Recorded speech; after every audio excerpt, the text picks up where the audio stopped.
చైనాలో palm pay అనేది చాలా ట్రెండ్ అవుతుంది. సో మనం అందరం చూస్తుంటాం. అయితే ఈ పామ్ పే అంటే అండ్ హ్యాండ్ పే అనేది ఏ విధంగా వర్క్ అవుతుందంటే, ఇప్పుడు అక్కడ మనం యూజ్ చేసుకునే ఫోన్పే, గూగుల్ పే ఇలాంటివి యూజ్ చేయరు.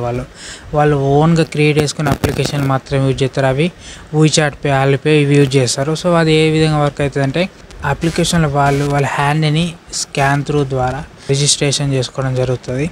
సో అయితే వాళ్ళ హ్యాండ్లో లైక్ క్యూఆర్ కోడ్ లెక్క వాళ్ళ హ్యాండ్ అనేది. సో ఎప్పుడైతే రెస్టారెంట్కి వెళ్ళినా, లేకుంటే ఏదన్నా షాపింగ్ మాల్కి వెళ్ళినా, ఎక్కడికి వెళ్ళినా వాళ్ళు ఏం చేస్తారంటే వాళ్ళ హ్యాండ్ని డైరెక్ట్ స్కానర్పై పెట్టడం వల్ల అది మొత్తం స్కాన్ చేసుకొని ఎంత అమౌంట్ అయితే కట్ కావాలో, ఎంత అమౌంట్ అయితే వాళ్ళు అక్కడ టైప్ చేస్తారో అంత అమౌంట్ కట్ కావడం జరుగుతుంది. సో వాళ్ళు ఒకవేళ మొబైల్ మర్చిపోయినా అప్పుడు వాళ్ళ హ్యాండ్ త్రూ ద్వారా వాళ్ళు స్కాన్ చేసి వాళ్ళు మార్కెట్ వేసుకోవడం జరుగుతుంది. ఏదైనా షాపింగ్ మాల్ వెళ్ళి వాళ్ళు ఏదైనా బై చేసుకోవడం జరుగుతుంది.